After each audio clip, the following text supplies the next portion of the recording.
How to scream without losing your voice. Well, there are many different ways to do it, but for me personally, I have a routine that I do before every show. What I do first is I gargle some water, put some water in my mouth, switch it around a bit, get my throat ready. Then usually I go off by myself, because usually you sound pretty ridiculous doing this, maybe in my car, and I really just get my vocals warmed up. Usually I'll sing a little bit, do things like that, because your vocals, like any other muscle in your body, needs to be worked out, needs to be loosened up before any kind of show, especially when there's that much stress going on it. Then I usually really kind of make this kind of grinding, kind of growling sound, kind of do it over and over and over again, and really kind of loosens up the muscles and gets you ready for it.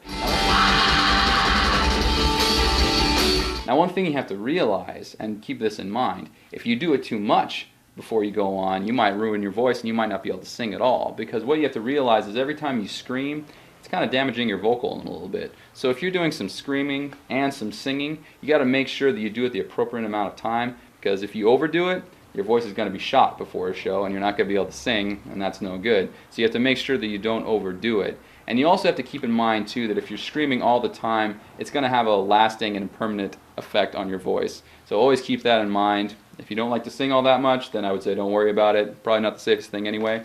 But if you do some singing like I do in the band, I would recommend that don't do it too much, but make sure you get warmed up for it, because that's the best way to keep your voice going and also to have a good scream when you're doing your show. And that's usually the best way to warm up your voice.